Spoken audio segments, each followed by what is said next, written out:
You finally have a free Saturday, nothing on the calendar, and within 20 minutes, you're restless and twitchy, reaching for your phone to check something, anything. By noon, you've just real quick opened the laptop, and you've decided that this proves you're undisciplined and that you don't know how to rest. The reality is, it proves the opposite. You're not lazy, and you're not bad at resting. Your nervous system is chemically addicted to the hustle, and rest feels wrong because it's literally withdrawal. In the next few minutes, I'm going to show you why and the one move that breaks the loop. So here's what I'm going to give you today. Not just slow down because you've tried. It made you anxious and not peaceful. I'm going to show you the actual chemistry that makes rest feel so uncomfortable for entrepreneur-type people over 40. Then I'm going to hand you the single practice that lets you ride that discomfort out instead of caving to it. It takes about 10 minutes, and again, it has nothing to do with discipline or willpower. So before I show you the chemistry, let me give you the one move right now, because the reality is you can do this tonight. That restless, twitchy, I should be doing something feeling, it's not a command, it's a wave. It rises, it peaks, and if you don't feed it, it breaks. It takes about 90 seconds in the moment, and I'll give you a deeper 10-minute version for when you really want to retrain the pattern. It only feels permanent because you've always escaped it before it could crest. Every time you reach for the phone, every time you just check one email, you reset the wave before it ever gets to break. So you've actually never seen what's on the other side of it. So here's your move. Next time that itch hits on your day off, don't fight it and don't obey it. Just name it and say to yourself, there's the wave. And then time it. Watch that second hand. Let it crest and watch it break. And that's it. That's the whole skill. You don't need to win the fight. You just need to outlast the wave. Now, if that sounds too simple, stay with me, because once you see why that wave is so strong, you'll never trust that urge again. Here's the story most of us tell ourselves. Successful people relax easily. They've earned it. So if I can't sit still, there must be something wrong with me. And every wasted Saturday becomes more evidence. The reality is that you are wired for peace. You've just spent 20 years training your body to run on a different fuel. So let's look at the chemistry under that wave. Here's what nobody explains to driven people. When you push hard, when you're racing a deadline, closing a deal, putting out a fire, your body floods with a specific cocktail. Adrenaline for the surge, cortisol to keep you sharp and alert, and then dopamine, the reward chemical, when you win and when you check the box or when you solve it. Hit, reward, repeat. Now do that 10 times a day for 20 years. What you've built is not a work ethic. It's a chemical loop. Your brain has learned that intensity equals reward and busyness equals worth. Motion equals safety. And here's the part that flips everything. To a brain running on that fuel, stillness reads as danger. Rest doesn't feel like relief. It feels like withdrawal. The dopamine drops. The adrenaline's got nowhere to go. So you get the itch, the restlessness, the low hum of guilt that whispers that you should be doing something. And what's the fastest way to make that feeling stop? Pick the laptop back up. Get the hit, and that's the trap. You reach for work not because you love it in the moment, but because the work is the drug that quiets the discomfort that not working creates. The hustle is feeding the very thing that's exhausting you. So if you've ever felt guilty for resting, physically uncomfortable doing nothing, like your skin doesn't fit, hear me on this. That is not a sign you need to work more. That is withdrawal talking. Your body isn't telling you the truth. It's telling you it wants the next hit. Let me show you why willpower can't win this one. So what do most of us do about it? We try to force ourselves to relax. We sit down and grit our teeth and basically white knuckle our way through discomfort. But here's the trap. You can't muscle your way out of a chemical pull. Fighting the urge head on just turns it into a tug of war. And the reality is the tension of the fight is its own kind of stress. You end up more wired than when you started. That's why just relax has never worked for you. You were trying to win a fight you were never supposed to fight. The skill isn't fighting the wave. It's the thing we talked about just a few minutes ago. You let it crest. And I'll be honest with you, I've lived inside this loop for years. I was that guy who wore busy like a badge. If someone asked how I was, I'd say slammed. And somewhere deep down inside, I was proud of it.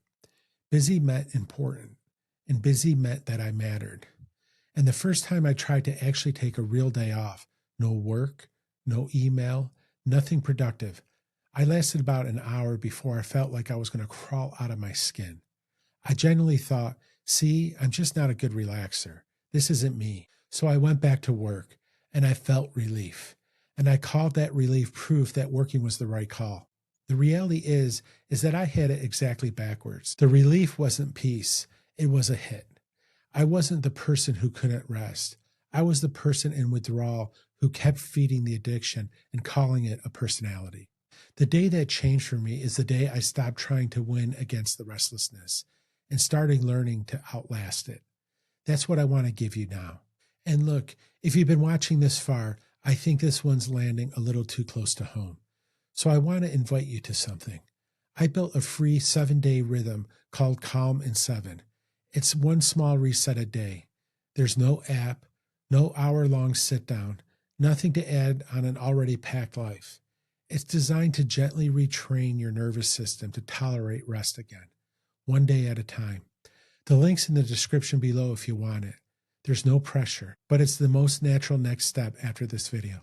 So you remember the wave I had you name a few minutes ago? Here's how you actually run it properly.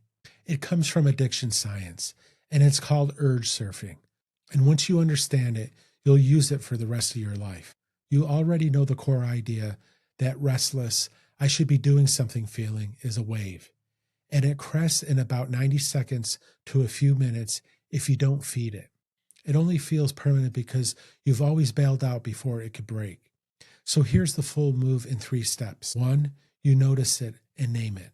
The second restlessness hits, there it is. That's the withdrawal, not the truth. Naming it alone takes some of its power because now you're the one watching it instead of being dragged by it. 2, you locate it. Where do you actually feel it? In your chest, hands, or jaw? Is it tightening or loosening? What you do is you watch it like weather. You're not trying to make it go away. You're observing it, like a wave you're watching from the shore. And 3, you time it. And this is the part that changes everything. Set a timer for 10 minutes. No phone, no laptop, no productive anything. And when the urge spikes, and it will, you don't run. You say, I see you. Let's see how long you actually last. And you breathe and watch. And I promise you, somewhere in there, it crests. And then it drops on its own without you doing a single thing. And on the other side of that wave is something you forget existed. Actual stillness, the kind you didn't have to earn. And this is why it beats just relax. You're not pretending the discomfort isn't there. You're not losing a willpower fight. You're using the one fact your brain doesn't know you have yet, that the wave always breaks. You just have to stop bailing out before it does. The first time you ride one out, you learn in your body that the feeling can't actually make you do anything. And that's the moment the hustle loses its grip. But riding one wave once won't undo 20 years of training. The reality is that your body learns through repetition, not intensity. So we anchor it to something you already do. Let me make it concrete. I worked with a woman. She was driven, brilliant, and ran a company and could not take a lunch break without her hand drifting to her phone every 90 seconds. She felt like a fraud for it, like everyone else had figured out how to balance their life and she'd missed the memo. We didn't overhaul her life. I gave her one anchor. Lunch is the wave. She put her phone in a drawer for 10 minutes, and when the itch came, she named it and surfed it. And that was the whole assignment. The first few days, she said, were genuinely hard. The urge was loud. But by the end of the second week, she told me something I'll never forget. She said, I forgot what it felt like to taste my food. Same job, same pressure, same phone in the drawer, but different nervous system. So here's your anchor. Pick one rest that you already attempt. It could be your lunch, your coffee, 10 minutes on the couch after dinner. That's your cue. And when the urge rises, you don't run and you don't fight. You name it and you surf it. You're not adding a task to your day.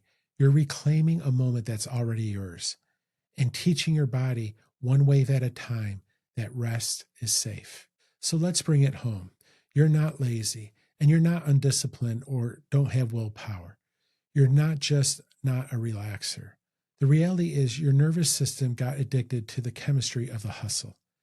And the rest felt wrong because it was withdrawal, not failure. But every urge is a wave, and every wave breaks if you stop bailing out early. Remember this, you don't have to earn your rest. Rest isn't the reward for the work. Rest is the ground you stand on to do the work well. If this gave you language for something you've carried for years, go do the Calm in 7 challenge. The link's in the description below. And then come find me in the next one, where we take on the lie that's underneath all of this, the belief that your worth is measured by your output. This is Dr. Sean. Make it a great day.